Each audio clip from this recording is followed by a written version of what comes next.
Hey, this is KGOU's How Curious. I'm Rachel Hopkin, and this is not how my recording trips usually end. Oh my god! Get me out of here! I can't stand it anymore! That didn't take long. Oh my god! And yet it had started so well just a few hours earlier. Hi, I'm Rachel. Rachel, I'm Jay. Nice to meet you. Pleasure. Please come in.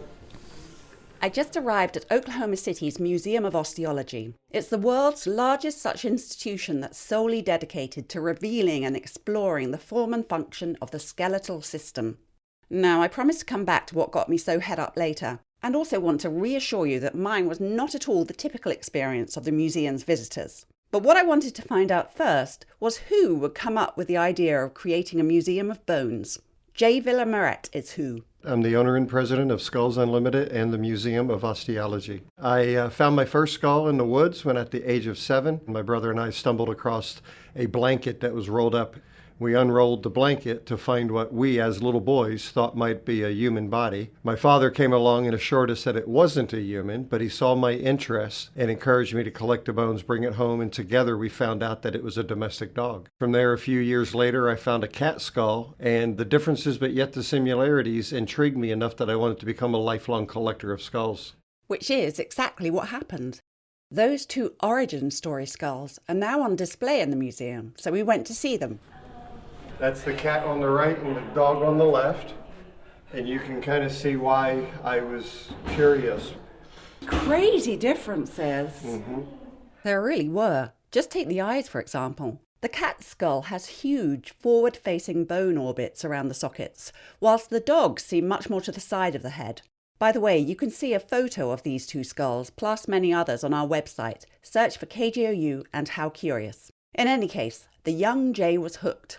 My father would take me out to go collect roadkills, and I literally would cut the head off of a possum or a skunk or a raccoon, bring it back to the house, and we would try all means to clean the meat off the bones. He tried a number of less than successful ways, such as using lye or burning the meat. But after a visit to the local library, remember we're talking about the 70s here, he learnt that what he needed was flesh-eating beetles. They're called domestic beetles. From there, I had to go out to a field, find a dead cow, and not knowing what I was doing, I collected as many different types of beetles as I could. So now you have to figure out which beetles are them. Because you go to a dead cow, there's a lot of beetles on them. And over time, we did figure it out, and we've cultured them down. And believe it or not, 37 years later, we still have some of the original stock of beetles to this day. Whenever Jay found a dead animal, he'd take it home with him, prep it, and feed it to those beetles. Everything he collected fascinated him. I collected skulls because I had a sincere interest in mammals and nature. When I found a beaver skull, I would learn as much about beavers as I could. When I found a skunk skull, I would learn as much about skunks as I could. On graduating high school, Jay began working as an auto body technician, but was able to make extra cash on the side. I was making a couple $100s a month just selling skulls as a hobby. Back then, that was quite the boost to your monthly income. So I remember telling my wife if we could start selling more skulls, we could probably survive and I wouldn't have to do auto body. This was like pre-internet, so how did they know about you? A lot of letter writing campaigns. My wife and I, we had a one-page price list, and I started getting addresses. From the start, Skulls Unlimited, as the company was called, focused on marketing its products to educational establishments. Again, that's where my passion is. When I got my very first education sale, it was the Brookfield Zoo in Chicago. They ordered a bobcat skull from me for $18. And boy, was I excited. When did you and your wife get together? My wife and I met in 1981. She and I dated for about 4 years before we got married. We got married straight out of high school. So she knew what she was getting when she got you, right? She knew. She did know what she was getting. Even before I started dating her, when I would bring girls to my house or something, we'd go back to my bedroom and I found myself throwing a blanket over top of my skull case. But finally I realized that if she's not okay with me collecting skulls, she's not the girl for me. So by the time I met my wife, I was already over that. And she saw my skull collection. She was very interested in it. We'd go out looking for skulls together, different things like that. We were married in 1985. We started the company in 1986. Just to be clear, no animals were harmed or killed for the business or, later on, for the museum. Over the next several decades, Skulls Unlimited continued to expand, as did Jay's personal collection. The larger it grew, the more he thought about starting a museum. By 2003, we moved into the building that we're in now. We actually opened the museum in 2010.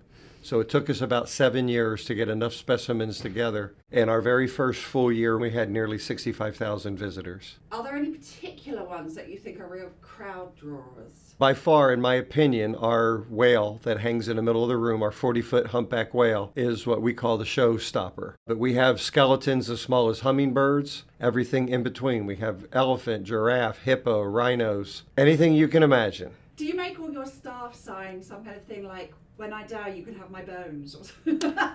No, we haven't, but that's certainly an idea. Is that where your bones will be going? I get asked that regularly, what do I want to happen to my skeleton? And I always tell people that I wish to be a skeleton in my own museum. My family has made it very clear that won't happen. Maybe they could do an exact copy, put you into a 3D printer or something. That's already out there. Yeah, we already... I already have my own skull out on display. I couldn't miss this. Jay, along with Ashley Mearshart, took me to see it. Ashley is the museum's education director and ops manager, and Jay describes her as his right-hand man. Are you happy with your skull? Do you think? No, I'm very disappointed in my skull. I always expected big brain, something. I have the most averagest skull you could ever imagine. I think your skull is very fine. Unlike Jay's skull, the vast majority of the bones on display in the museum are real rather than replicas, and the focus is on extant animals, though there are many skeletons of endangered species. Some are posed in quasi-naturalistic settings, so for example you might see a koala skeleton on a tree branch. Most of the museum's exotic animal skeletons are sourced from stateside zoos, which can, Ashley explained, lead to some rather poignant encounters.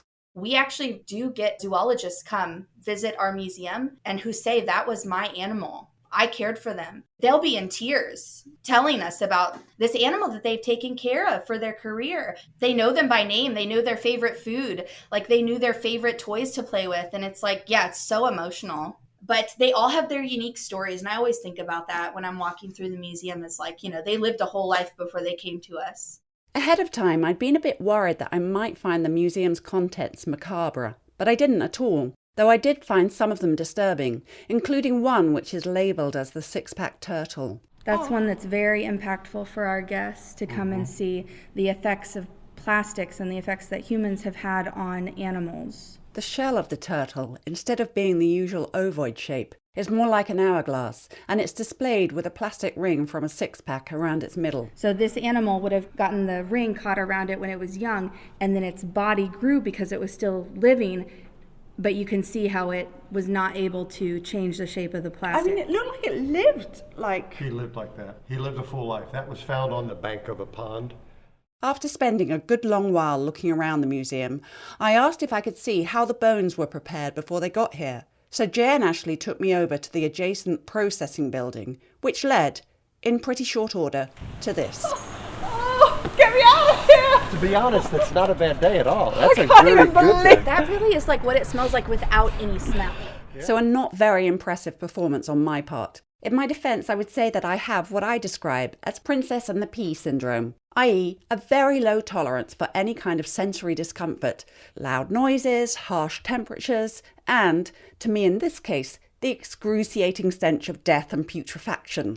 But once I got home and had pulled myself together, I felt I really did need to learn more about the behind-the-scenes work and hear what those feasting beetles sounded like. They kindly allowed me back, but this time I had How Curious managing editor Logan Layden in tow. As Jay and Ashley took us into the dreaded processing building, we were greeted by Carrie Welsh, the processing manager. Were you here when I came last time? I was. Yes, I'm sorry, you're all a blur. So Logan's come back to make sure I stay upright, or in fact take over the recording if I can't hack it. We're going to keep you upright. It's not feeling as bad as last time. You haven't went in that room yet. No, I haven't. That room is the dreaded bug room, and I'd already been warned that it's the smelliest part of this whole operation. But whilst I was still acclimatising, Carrie and I kept chatting. Can you just talk me through what happens when a skeleton arrives here, or a body? Okay, so let's just say it's a complete animal. Okay. So typically we receive them via the mail. They just get mailed to us frozen, and they'll get received back here. My floor manager out here will do the administrative part of writing them up and inspecting them and things like that. Then they're frozen for 96 hours. Mm-hmm. That's a preventative measure. There's not much that can survive being deeply frozen for 96 hours. So it's a safety protocol for us. Okay. And then they're thawed out for a couple days. And then one of my flensers cuts them down. And if they can pinch it, they cut it off. And then the specimen's dried for a couple days, and then it's given to the bugs. Once they're done with the bugs, they'll be degreased, and then they'll be sanitized, and then they'll come out here to the finishing side. This includes taking all the newly cleaned up bones and putting them back together in skeleton form. It can be a very fiddly job. Imagine working on the bones of a hummingbird. But that's where master articulator Clark Griffith comes in. Clark's also a guitarist, which surely helped him develop highly dexterous fingers. What's been your proudest achievement in terms of articulating back together? I don't know if I have a proudest achievement. We've done a lot of stuff. I've probably articulated more skeletons and more species than anybody else alive today. While I'd been talking with Clark, Logan had been off exploring. Logan, what are you doing? What are you doing? I'm ready. There was no putting it off any longer. It was time for the bug room. I'm intensely mouth breathing.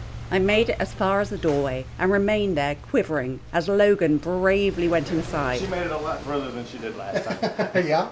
So, this is Tyler. His full-time job in life is to take care of my bugs. How do you fall into something like this? I mean, what an interesting job. I want to go into forensics, so it kind of gives me hands-on experience to work with them, work with the friends, you know.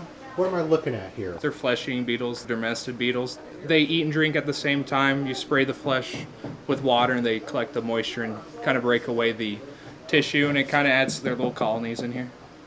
People always ask us, like, where do you find these? Where are these even found in the world? These are found all Everywhere. over. So they work just like little vultures. They go around from carcass to carcass, eating the tissue, so putting it back in our environment. And the general public doesn't get to usually see this part of the operation. No. This is part of the normal. No, we do have videos that play in the museum that show the behind-the-scenes process. We also have a little example tank in the museum lobby. Today they're cleaning a horse and a young goat. I asked Logan to get his mic as close to the beetles as possible. I really wanted to hear what they sounded like. I think I was hoping for something like this.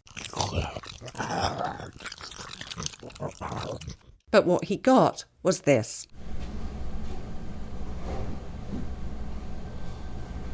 We couldn't get anything out of them, though to be fair, it was a pretty noisy building. Oh well, still, thanks to Pixabay for that flesh-eating zombie sound effect there. Meanwhile, Logan was asking about the donation process. I can't pull up with a couple of dead animals in my People car and be do like, "Here all you the go." time come and ask us People that. do all the time. Yeah. And one of our thought processes is not to waste things. So if there's anything viable, we're going to process it.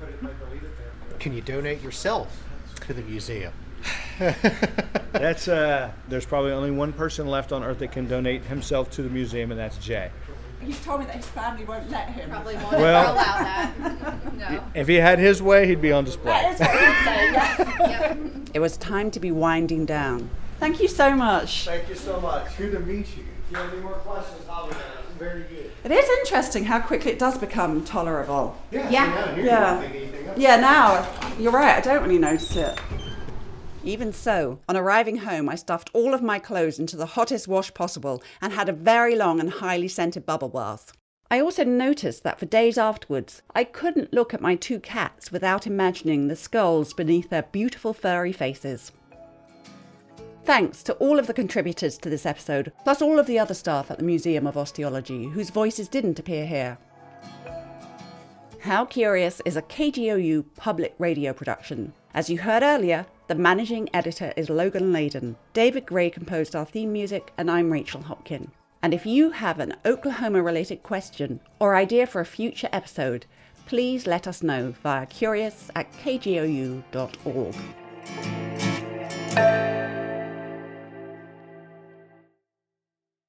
The candidates for November are set. I know Donald Trump's type. Between now and Election Day, We are not going back. a campaign season unfolding faster Kamala Harris is not getting a promotion. than any in recent history. Make America great again. Follow it all with new episodes every weekday on the NPR Politics Podcast.